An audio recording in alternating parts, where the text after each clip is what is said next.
Aviação é um assunto muito sério, né? Às vezes muito sisudo, assim. Que tal a gente dar um break? Que tal a gente brincar um pouquinho com esse tema? Que tal a gente se divertir? Vamos nessa?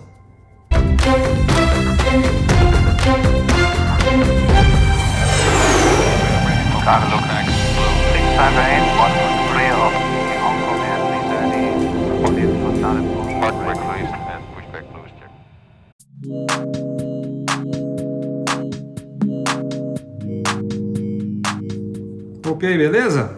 Ó, a gente sabe aqui, né? A aviação é tratado com paixão, com seriedade, mas por que não?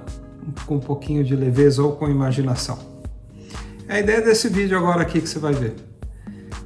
Muita gente brinca, eu pelo menos nas redes sociais eu adoro postar imagens feitas em Photoshop, né?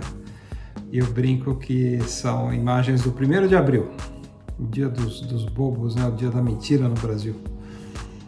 Mas o que a gente vai ver aqui é justamente isso. São imagens criadas em Photoshop e historinhas criadas na hora, como se esses aviões fossem de verdade e estivessem operando. Em alguns casos você pode até dar risada, em outros você vai pensar, puxa, seria lindo, né, se fosse assim mesmo, porque vocês vão ver muitas companhias aéreas brasileiras que não existem mais. E o que teria acontecido com elas se elas estivessem hoje aí, voando e operando aviões modernos, enfim, os últimos aviões do mercado. Seja como for, se vai ser um riso meio triste, um riso interessado ou até de surpresa, que vale é uma leitura leve desse tema que a gente ama tanto, chamado aviação. E a gente está fazendo isso com essas imagens retocadas aí. Ou, se você preferir, um 1º de abril antecipado. Vamos nessa? Então vamos fazer uma breve explicação de como é que é feito. Eu estava contando, né? Você pega uma foto como essa e aí você trabalha pra burro, não é pouco não. Vai colocando um monte de elementos até você chegar no resultado que você queria. Então, quando, por exemplo, eu falei, puxa, eu vou fazer um 787 da Avianca nas cores retrô, qual vai ser a minha imagem que eu posso usar como base?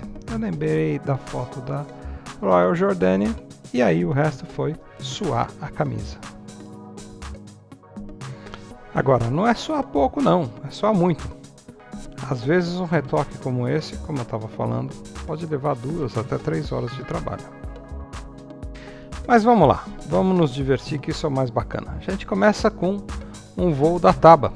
A TABA operando 737-200, uma regional das que mais cresceu no Brasil. Cresceu tanto que veio até o sul, a região sul ou sudeste do Brasil, voando para Guarulhos.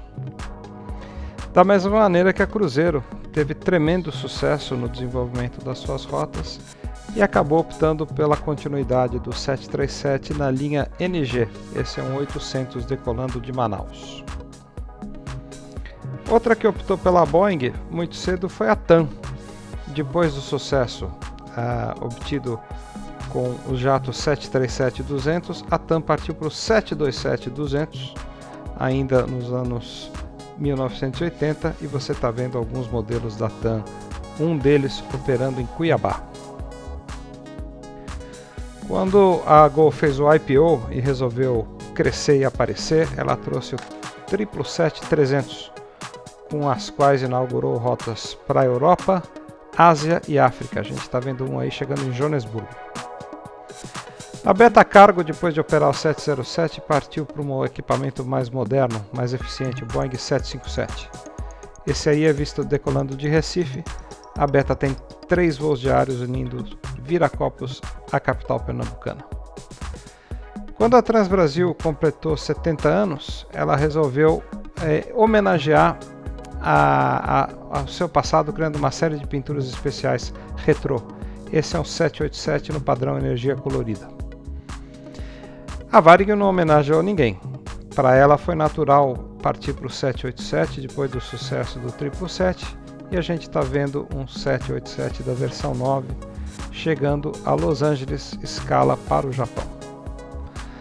Como a gente havia dito, a TAM, fiel cliente da Boeing, Depois de operar o 727-200, partiu para o 737-300. Ela opera mais de 60 aviões desse modelo no Brasil inteiro. Naturalmente, depois de operar o 747-200 e 300, a Varig pulou para o 400. A gente está vendo aí o voo 723 iniciando a decolagem em Charles de Gaulle. A TAF é outra empresa que cresceu muito rapidamente. Depois de operar com sucesso os primeiros Boeings, ela adquiriu a A330 para operações para a Europa e a vista chegando aí em Bruxelas. A Vaspex também. Evoluindo, ela pulou do 727-200 para o 757-200 e construiu uma frota muito pujante de 20 aviões do modelo. Um deles é visto chegando a Miami nos voos diários da companhia para esse destino. Uma coisa que surpreendeu bastante foi quando a Varig optou pelo A330. Isso aconteceu, na verdade, enquanto ela esperava a chegada do 787, ela arrendou alguns A330. Mas depois, satisfeita com o desempenho dos seus primeiros Airbus, a Varig acabou arrendando para aumentar sua capacidade frente à grande demanda 4 A340-600, um deles é visto aí em Santiago do Chile. Outra que optou por Airbus foi a VASP. O equipamento que ela escolheu foi o A350 e com ele a empresa está unindo São Paulo a vários pontos na Europa, Ásia, África e Oceania. A Absa Cargo, que pertence ao grupo TAM e depois ao grupo LAN ou LATAM, cresceu e apareceu introduzindo o 777-200 cargueiro, visto aqui decolando de Guarulhos. A Webjet, depois de ter começado com o 737, recebeu uma proposta incrível da Airbus e não se fez de rogada. Comprou 40 A320 e esses aviões voam pelo Brasil inteiro com tarifas de baixo custo. A própria Força Aérea Brasileira, precisando de um jato capaz de cruzar oceanos, optou por um 737 BBJ, Boeing Business Jet, e esse avião hoje serve ao GTE. A Azul, que teve um crescimento muito grande, acabou optando pelo A380 para suas rotas internacionais de maior demanda: Miami, Paris, Lisboa e Orlando. A gente está vendo o A380 chegando em Orlando. A Beta, dando continuidade ao seu processo de crescimento, incorporou 5 MD-11F. Um deles é visto aqui em Guarulhos, chegando de Manaus, que é uma das principais rotas domésticas da companhia. A Azul arrematou alguns Concordes usados da Air France e iniciou serviços unindo o Brasil a Londres, com uma escala em Dakar. O primeiro deles, o PRS-ST, é visto aqui em Heathrow. A Varig fez um belo gesto. Depois de ter adquirido a Cruzeiro, ela pegou um dos seus 777-300ER e pintou nessas mágicas cores da Cruzeiro que deixaram todo mundo de boca aberta. Afinal, esse é um padrão lindo de cores. A Oceanair, precisando crescer, encontrou no mercado uma oportunidade tanto, arrendou e operou 20 ERJ-145. A gente está vendo um deles aí, o Oscar Juliette Bravo, chegando a Congonhas. Que é também palco dessa fotografia, a gente está vendo um Fokker 100 da Gol.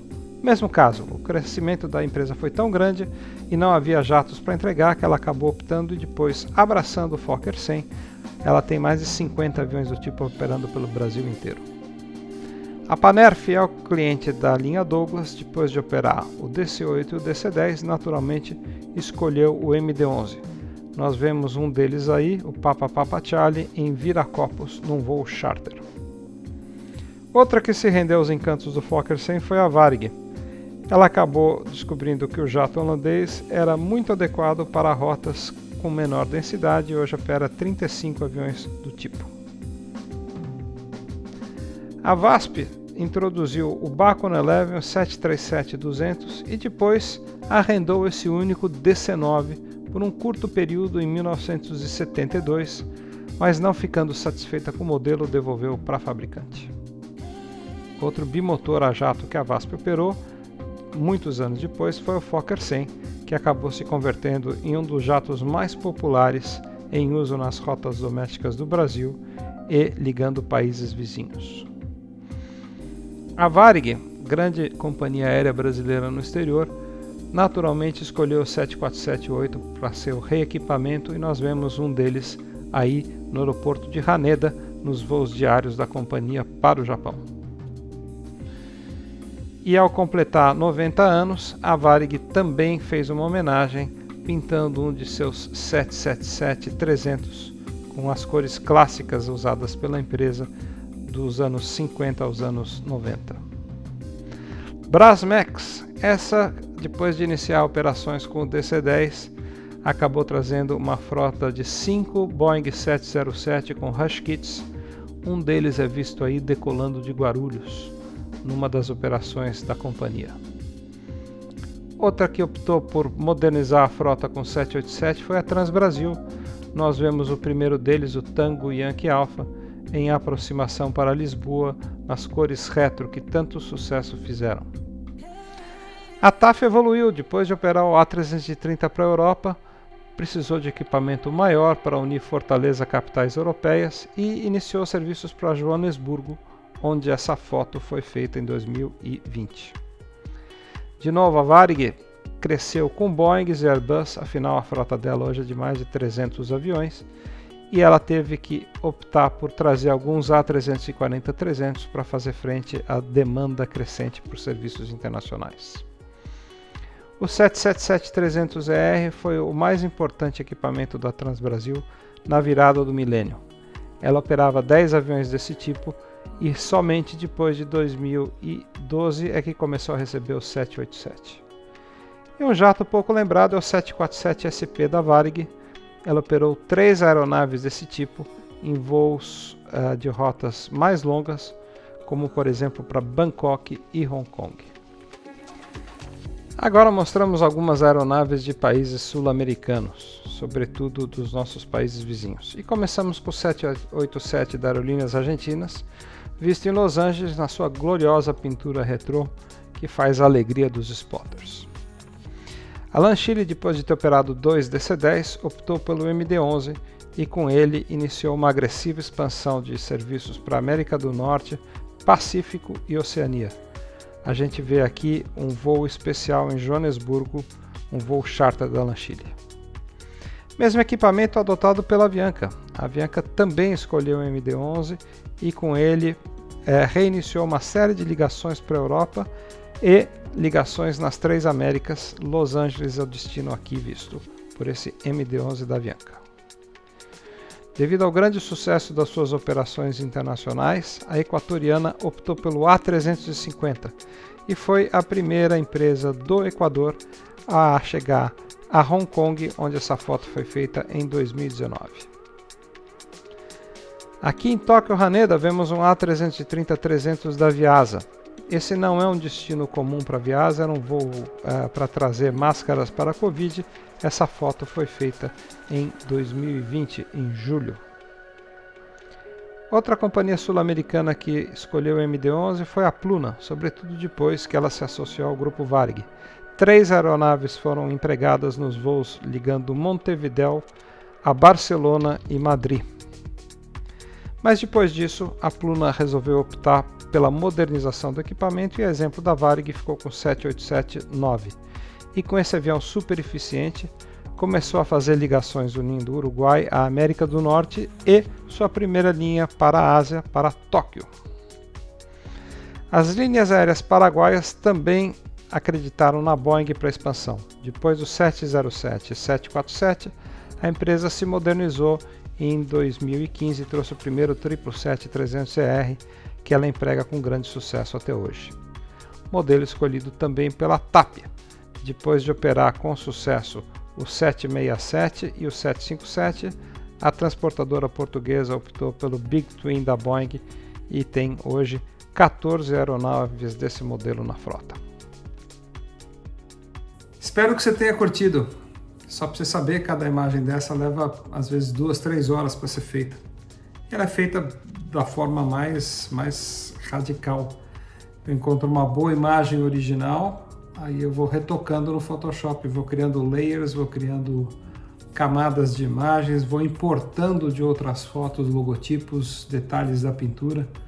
É um processo de ourivesaria, quase assim, um processo demorado. Tem imagem aí que levou 3 horas para ser feita. Mas eu gosto, eu curto, é uma coisa que eu faço inclusive para relaxar. Às vezes eu estou andando e falo, puxa, como é que ficaria tal avião em tal pintura? E aí eu faço aqui no Photoshop. Então espero que você tenha curtido. Se curtiu, não esquece, deixa o like aqui pro Panda Aviation. E eu prometo que depois eu volto com esse tema mostrando mais companhias, mais aviões retocados aí, com ênfase em companhias aéreas internacionais. Tá bom? Grande abraço.